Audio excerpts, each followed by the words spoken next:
জংলার হরিণী শিকারীর হাতে বন্দী হয়ে পড়ে আছে।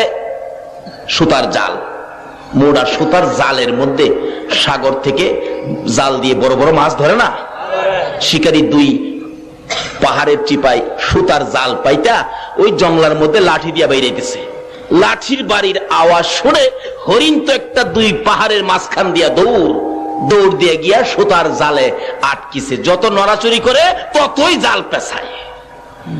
শিকারী দূর থেকে খুশি মুস্কি মুস্কি হাসে, রে হরিণী আর দৌড়াদৌড়ি করিস না, নড়াচড়ি করিস না, বন্দী হয়ে গেছো। ভালো করে পেঁচাইয়া শিকারী শেষরাইয়া কিতাব লেখে। আলগাইতে পারে না ভারী বেশি, হরিণটা মোটা তাজা বেশি ছিল বিদায় শেষরাইয়া নিতেছে। হরিণী শেষরাইয়া নিতে যাইয়া গো এই পাথরের কণাই লাইগা হরিণের সমস্ত চামড়াগুলো ছিলা রক্ত বাহির হইতেছে। হরিণ গাছের গোড়ায় যখন জালটা দিয়ে বেঁধে রাখলো, হরিণ চোখের পানিগুলো ছেড়ে ছেড়ে কাঁদতেছে। একটু পরে দেখা যায় দয়ার নবী মায়ার নবী এই রাস্তা দিয়ে আসতেছে। আল্লাহু আকবার বলো। হরিণ দূর থেকে আমার নবীকে দেখে চোখের পানি ছেড়ে ছেড়ে ডাকতেছে, প্রভু গো আমার জবান খুলে দাও না, তোমার বন্ধু রাহমাতাল লিল আলামিনের কাছে আমার মনের দুঃখগুলি বলি।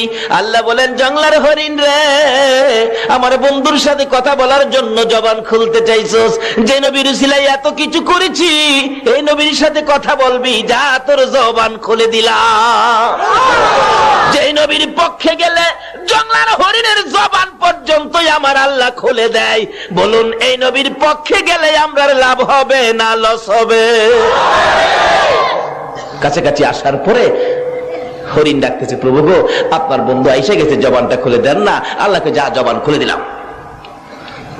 হরিণ ডাকতেছে, প্রভু গো আপনার বন্ধু আইসে কথা বলি। প্রথম সালাম দিলেন, আসসালাতু আসসালামু আলাইকা ইয়া রাসূলুল্লাহ। নবী কই কি আশ্চর্য, হরিণ সালাম দিতেছে, কি ব্যাপার হরিণ? হুজুর আমি বিপদে পড়ে গেছি, শিকারীর হাতে বন্দী। দেখেন শেষরাই আনতে যাইয়া আমার চামড়া সিলাইছে, রক্ত বাহির হইতেছে। নবী গো এটা তো সাধারণ দুঃখ, এর চেয়ে বড় দুঃখ, মাত্র 2টা বাচ্চা প্রসব করেছি। সকালবেলা ওই পাহাড়ের কিনায় জংলার কিনারে বাচ্চাগুলো রাইখা ঘাস পানি খাইতে আসছিলাম, এখন শিকারীর হাতে বন্দী। আল্লাহ নবী গো আমার বাচ্চা 2টা না খায়া মরে যাবে, হুজুর যদি দয়া করে একটু সুযোগ আমার দিতেন, আমি জীবনের মতো বাচ্চাগুলো দেখে আসতাম, আর একটু দুধ বাচ্চাদেরকে জীবনের শেষ খাওয়াই আসতাম। আমার নবী তো দয়ার নবী, সকল সৃষ্টির জন্য যিনি করুণা। নবী ডাকতেছে, হরিণী ঠিক আছে যাও, জালের পেট ছোটায়া যে গাছের মধ্যে বান্ধা ছিল এই রশিটা, এই জালের সুতাগুলি নবীজি হাতে নিয়ে দাঁড়াইয়া রয়েছে। হরিণ তো দৌড় মারছে। কিছুক্ষণ পর শিকারী হাজির।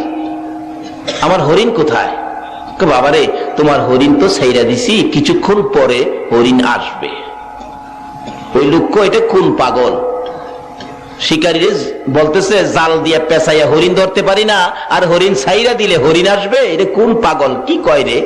আচ্ছা আপনাদের ধারণা কি যিনি হরিণ ছাড়ছে ফিরা আবার আইবনি? আসতে কইলেন যে আইতো না।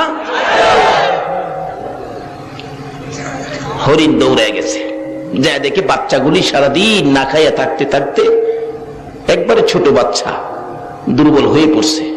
বাচ্চা 2টার সামনে গিয়ে দাঁড়াইছে, চোখের পানিগুলি হরিণীর পড়তেছে। বাচ্চা জিগায়, মা মা এত দেরি করলা যে, তোমার শরীরে রক্ত দেখা যায় কেন? কে মারছে তোমাকে? কোন জায়গায় বিপদে পড়ছো?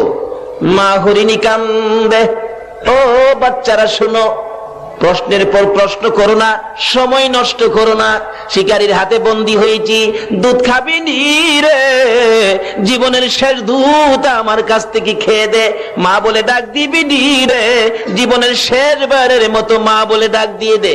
বাচ্চা দুটো জিজ্ঞেস করে কারণ কি? রে বাচ্চা না, কারণ জিজ্ঞেস না, তোদের মায়াই রে একটু দুধ খাওয়ানোর জন্য রাহমাতাল লিল আলামিনের হাতে রশি লাগাইছি। বাচ্চা 2টাও আমার নবীরে চিনে। বলুন, হরিণের বাচ্চাও নবীরে চিনে কিনা? হরিণের বাচ্চা হইয়াও নবী চিনে গো, কিন্তু উম্মত হইয়া নবী চিনি না। একটা হরিণের জন্য নবী করুণা, কিন্তু নবীর পক্ষে গেলে, নবীর পক্ষে না গেলে না। বাচ্চা দুইটা ডাকতেছে, মা এত দেরি করলা যে? বাবারে বিপদে পড়েছি, নবীজির হাতে রশি দিয়া তোমাদেরকে দুধ খাওয়াইতে আইছি। বাচ্চা দুইটা ডাকে, মা গো, নবীর সাথে বেয়াদবি কইরা আইছো, আমরারে দুধ খাওয়াইতা? মা, না খাইয়া জীবন দিমু, তোমার দুধ খাইতাম না। বাচ্চা হরিণ চিনে, কিন্তু আমরা উম্মতের মধ্যে চিনে না।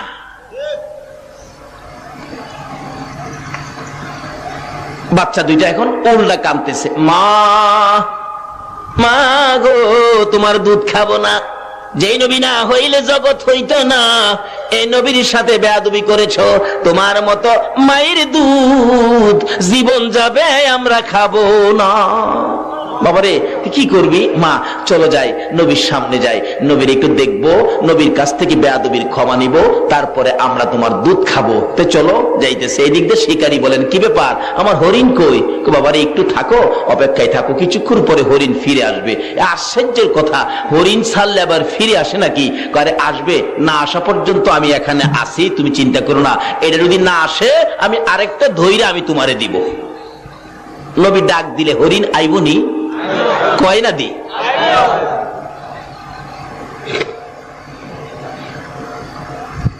আচ্ছা দেখি, কিছুক্ষণ পর দেখা যায় আগে আগে মা হরিণীটা, পিছনে দুইটা বাচ্চা আসতেছে।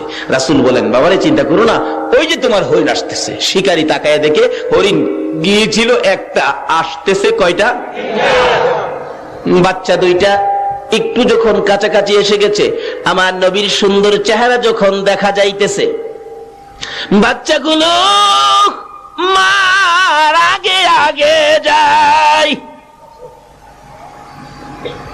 যেই নবীর বাচ্চারা পর্যন্ত ভালোবাসতো গো, আজকে বুঝের হইয়া নবী চিনলাম না।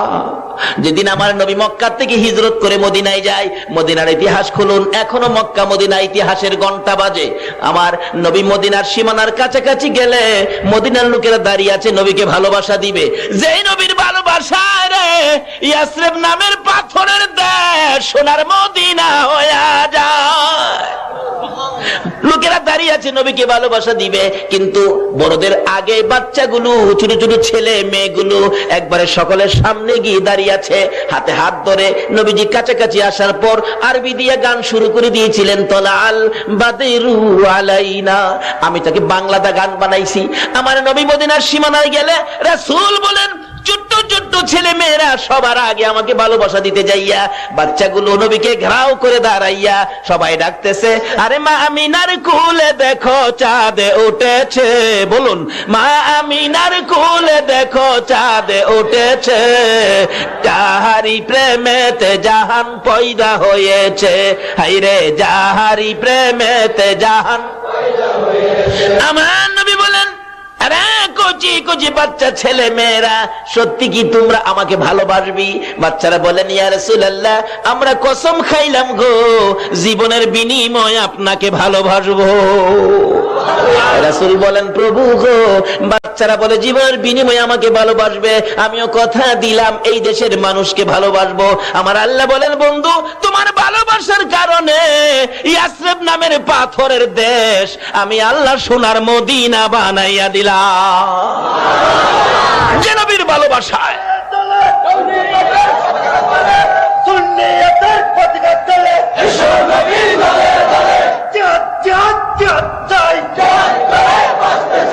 আসুন আগে বাড়ি।